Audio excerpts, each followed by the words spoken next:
Welcome to EPA's Guide to Public Participation Video Training Series. I'm Shireen Kendall. And I'm Patrick Huber.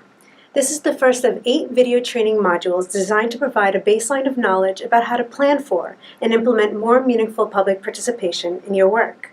We'll be serving as your guides, and we'll also be joined by other EPA colleagues throughout the video series. When a project or decision can have significant impact on any group of people, it is important to consider the role that the public may play in making decisions and implementing actions. We refer to this work as public participation, and these videos will provide you with a way of thinking about how to plan and design successful public participation programs.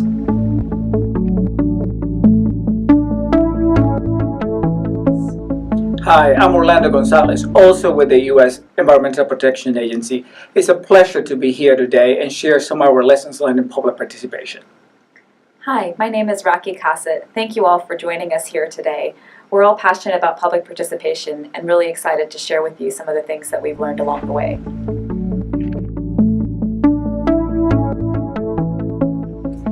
In this first module, we are going to cover the basics of public participation to understand what it is, why we should do it, and what is needed to be successful. As this program proceeds, your class facilitator will work with you to discuss the concepts in detail, work through exercises, and relate the concepts to the work you are conducting.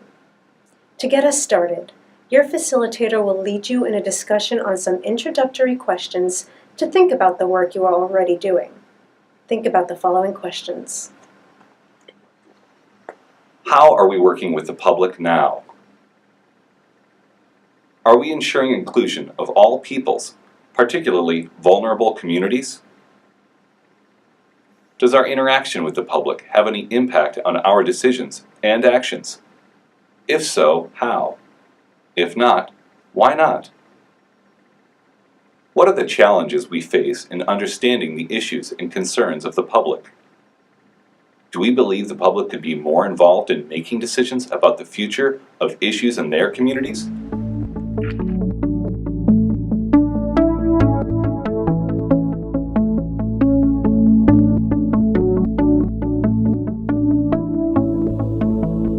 Starting at the very beginning, it is important to think about public participation differently than public relations or public information programs.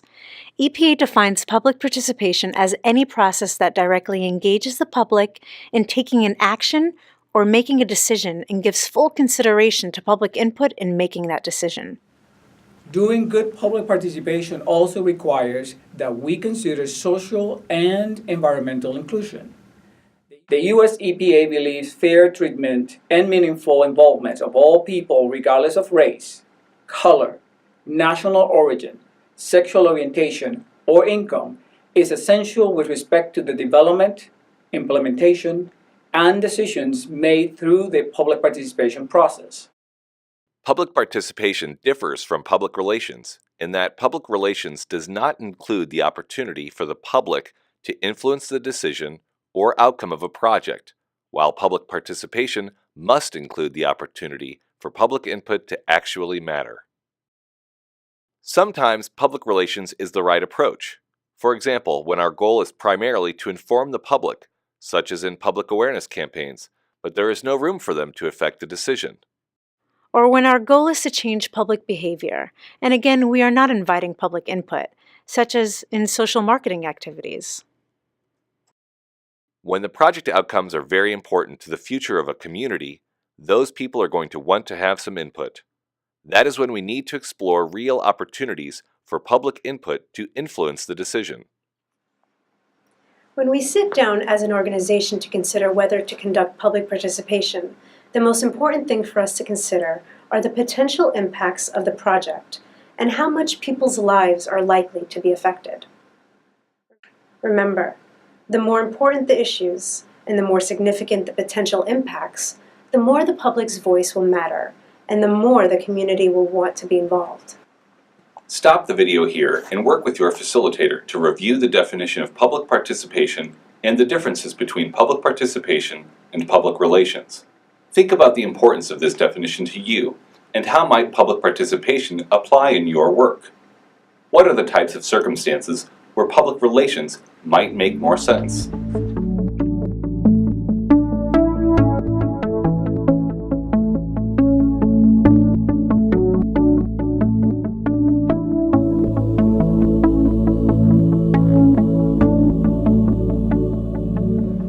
public participation is not simply a nice or necessary thing to do. At EPA, we recognize that public participation helps us in significant ways. First, it results in better decisions. Second, it helps resolve conflict.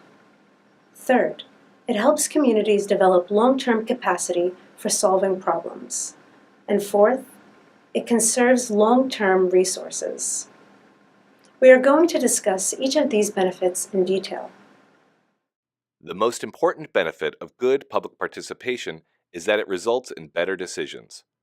Decision makers have more complete information in the form of additional facts, values, and perspectives obtained through public input. Decisions are more implementable and sustainable because the decision considers the needs and interests of all stakeholders, and stakeholders better understand and are more invested in the outcomes. Decisions that are informed by public participation processes are seen as more legitimate by the public and are less subject to challenge. Decision makers who fully understand stakeholder interests also become better communicators and are able to explain decisions and decision rationale in terms stakeholders understand and in ways that relate to stakeholders' values and concerns. This results not only in better understanding, but in improved trust and credibility of the agency and the project. The ancient proverb of "tell me, I forget, show me, I remember, involve me, I understand," is at the heart of why public participation works. It is at the heart of human nature to both better understand and better accept things in which we have a role shaping. The UN model of sustainability notes that the best decisions are made when the input from different sectors of society, environment, social, and economic, are all considered and are in balance. Decisions that dramatically favor any one area of society over the others cannot be sustained over time. Good public participation seeks out and considers this input equally and helps to create more sustainable decisions. In many ways, public participation is the means by which sustainable environmental decisions are made. I was looking at the reports in sort of an academic way. What is the science, and does each of these options work? How much does it cost? But after talking to the community and trying to make a presentation about these three options, people were asking detailed questions about, is it the right thing to do to just pick up contaminated sediments from one environment and put it into another environment, picking it up from the river and putting it into the bay? Is it the right thing to do? Is it, long term, would you want to tell your children that that's what you did with contamination from this part of the river? And it just brought in a more of a human evaluation to the thing, to say it's not just the science, it's something that you should sit back and think, well, is it the right thing to do? Is it, how does it impact future generations, the decisions that you're making now? And so I think it brought interaction with the community involvement group, really brought a human aspect to the decision making, that it's more than science, that people are interested in the decisions that you make because they live there and they see the river and they feel that it's part of their community. Another benefit of good public participation is that it prevents conflict. We've noted that decisions that communities understand will lead to greater public support. Once stakeholders are invited into the decision process, it becomes more difficult for them to merely stand to the side and say no. More important, these shared decisions can also lead to real ownership by the communities themselves, so that they will take action to help care for and sustain these decisions long term. This sort of understanding and ownership prevents the protests and anger born of hard feelings that can delay or even derail decisions at the last minute. We had worked very hard to get the community advisory group up to speed on what was going on, and they felt very informed on what was going on. At one of the CAG meetings, there was a person, a local resident, who had not been involved in our community advisory group meetings. It was the first time that she came to this meeting. She came in and she was very disruptive to the meetings. She came forth with all these claims of toxic pollution, that EPA's sediment removal project was spreading toxic pollution throughout Newark. She was demanding that Newark be evacuated, that we were poisoning people. So she was very disruptive, and her allegations were baseless.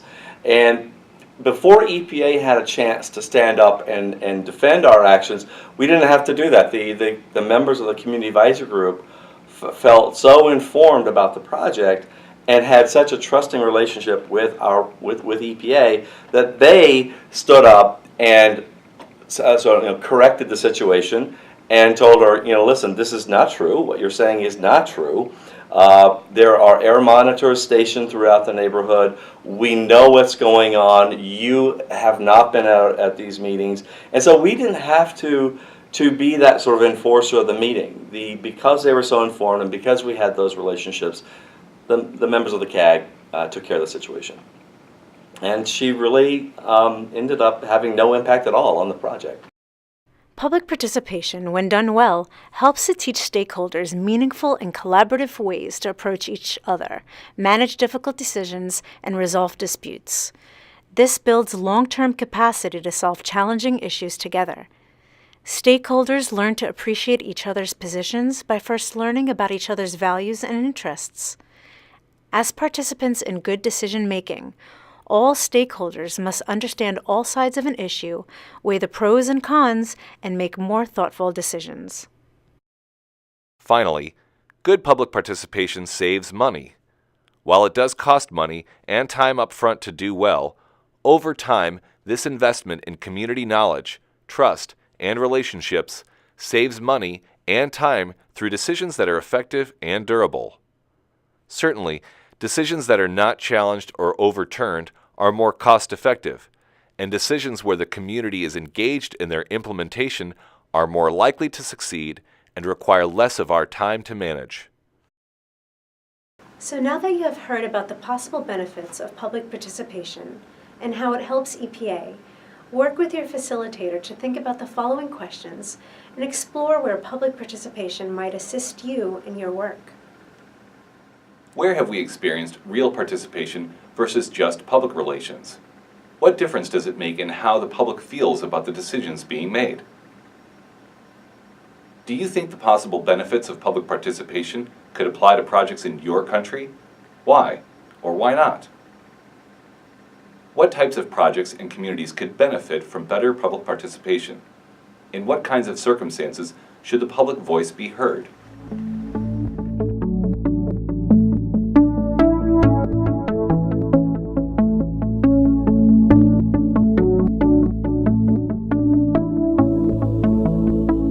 So what does public participation look like?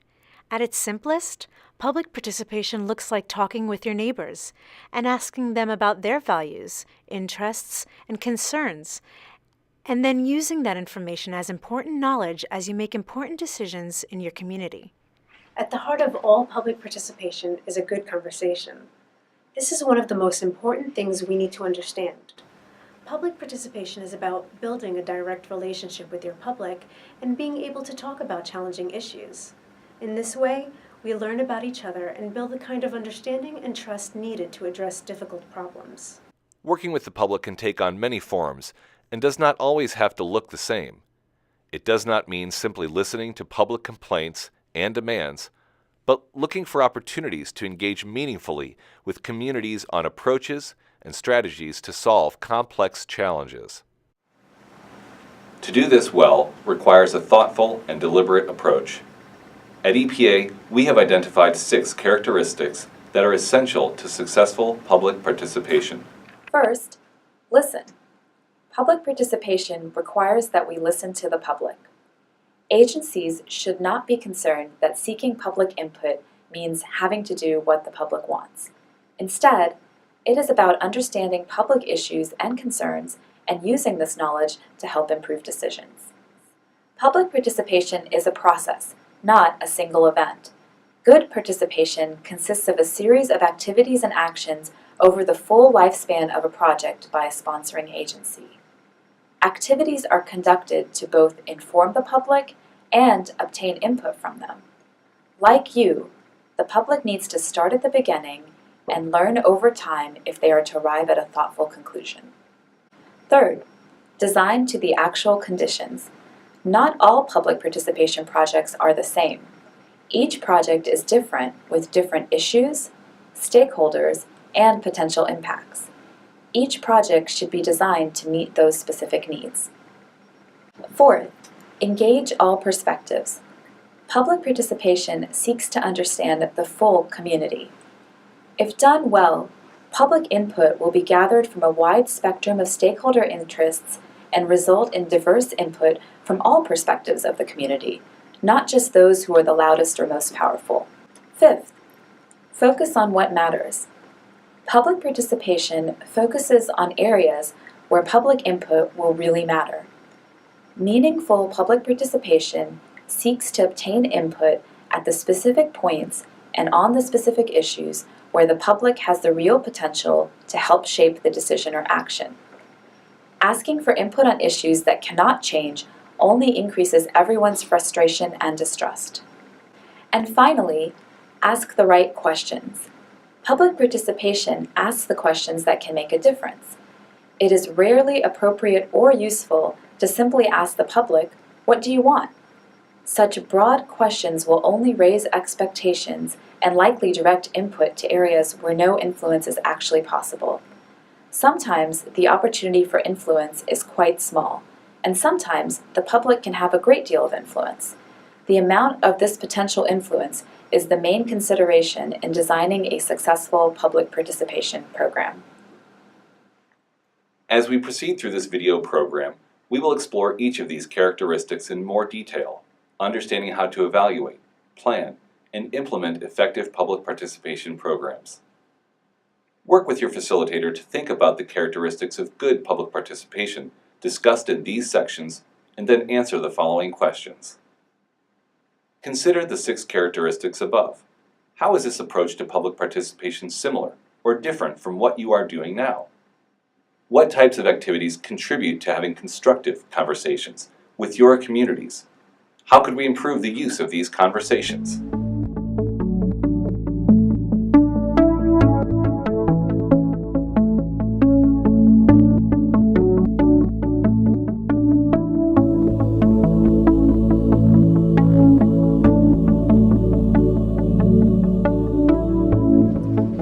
Perhaps the most important key to successfully engaging our public is to make sure that we are prepared as an organization. As we prepare for public participation, we need to assess our capacity to engage by challenging ourselves with 2 fundamental questions. First, are we doing public participation for the right reasons? Second, is our staff prepared? Let's discuss this in some detail. In order to establish and maintain effective public participation, sponsoring agencies and decision makers should give careful consideration to how they are supporting the process. Some important elements to successful public participation can include the following: sufficient resources to conduct the process, including the funding and staff to support all aspects of the process. Participative capacity among staff and participants, which may require some additional training in communication, outreach, and collaborative problem-solving skills. A climate of integrity. The trust and credibility of governments are essential for public participation to thrive. A belief in the value of public input. Staff and management belief that public input will result in better decision-making and that public participation results in better governance. The capacity to engage, ensuring that agencies know how to design and implement public participation processes and that agencies and the public alike have the knowledge and communication skills to participate effectively in the process. And finally, complete transparency, the timely sharing of easily understandable and accessible information to educate the public about the issues and options. Perhaps most important of all our capacities as an organization is transparency. Transparency represents the willingness of agencies to fully share the information, criteria, and deliberations of decision-making with the public. Without transparency, public input is not based on the same considerations that decision makers are actually using to make their decisions. As a result, the public is unlikely to understand why decisions are made or how those decisions will impact them. Much public outrage is a result of not being provided complete, timely, or accurate information. Remember, US EPA defines public participation as any process that directly engages the public in taking an action or making a decision and gives full consideration to public input in making that decision. Work with your facilitator and think about this definition in light of what we have just discussed. What is important about the definition to you, and how might public participation apply in your work? How is this definition affected by our culture, policies, and regulations? Think about the above factors and discuss our capacity to effectively engage our communities. Where do we have challenges, and what can we do to improve our capacity?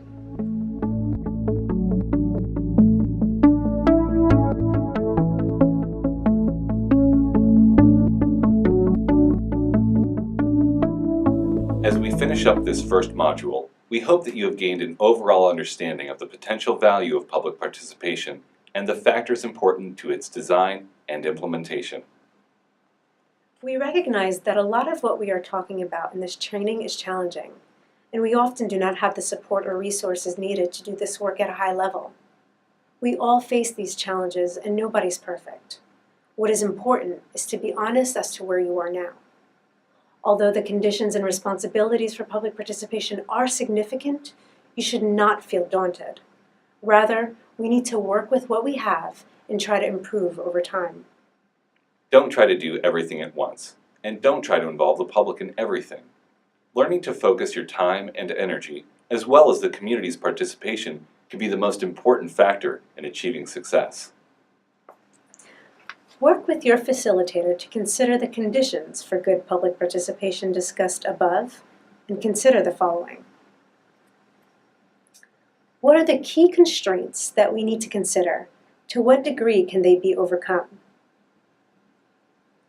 How can we work within our organization to improve our overall understanding of and commitment to doing better public participation? What are the types of issues and challenges where public input could really make a difference in the decisions we make? And how could we increase our level of transparency with the public?